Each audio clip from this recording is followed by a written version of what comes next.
എടേ ചായയുടെ കൂടെ കഴിക്കാനായിട്ട് നമുക്ക് എന്തെങ്കിലും ഉണ്ടാക്കിയാലോ? അങ്ങനെയാണേലേ ഇപ്പൊ ഇൻസ്റ്റയിൽ വൈറലായിക്കൊണ്ടിരിക്കുന്ന ചീസി മാഗി ഉണ്ടാക്കിയാലോ? ഉണ്ടാക്കാം. നമുക്ക് വളരെ സിമ്പിളായിട്ട് ഉണ്ടാക്കിയെടുക്കാൻ പറ്റുന്ന ഒരു റെസിപ്പിയാണിത്. അതായത് ഇതുപോലെ കുറച്ച് ചീസിൻ്റെ സ്ലൈസസ് വെച്ച് കൊടുക്കുക, കുറച്ച് മയണൈസ് ചേർത്ത് കൊടുക്കുക, അതുപോലെ തന്നെ കുറച്ച് ടൊമാറ്റോ കെച്ചപ്പ് ചേർത്ത് കൊടുക്കുക.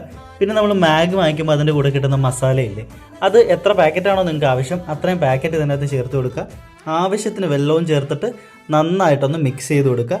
അതിനുശേഷം നമുക്കിത് സ്റ്റൗ ഓൺ ചെയ്തതിന് ശേഷം ഇത് നന്നായിട്ട് ഇളക്കി ഇതിൻ്റെ ഒരു തിക്ക് കൺസിസ്റ്റൻസിയിൽ വരുന്നിടം വരെ കുക്ക് ചെയ്യുക. അതിനുശേഷം മാഗി ഇതേക്ക് ബ്രേക്ക് ചെയ്തതിനകത്ത് ഇട്ട് കൊടുക്കുക. ഇത് ഒന്ന് കുറുകി ഈ സൊല്യൂഷനിൽ കിടന്ന് നന്നായിട്ട് കുക്കായിട്ട് വരുന്നിടം വരെ വെയിറ്റ് ചെയ്യുക. ഇതുപോലൊരു തിക്കായിട്ട് ഗ്രേവി ആയിട്ട് വരുന്ന സമയത്ത് നമ്മൾ ഗ്യാസ് ഓഫ് ചെയ്യുക.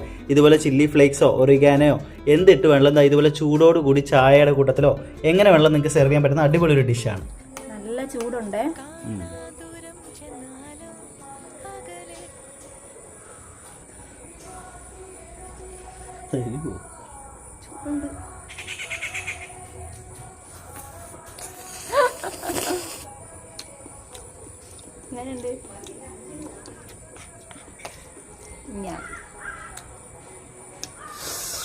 സൂപ്പർ, ഒരു രക്ഷയില്ല. എല്ലാവരും ധൈര്യമായിട്ട് പോയി ട്രൈ ചെയ്തോ. മസ്റ്റായിട്ടും ട്രൈ ചെയ്ത് നോക്കണം. എന്നിട്ട് ഞങ്ങളുടെ അടുത്ത് അഭിപ്രായങ്ങൾ പറയണം. Okay, by.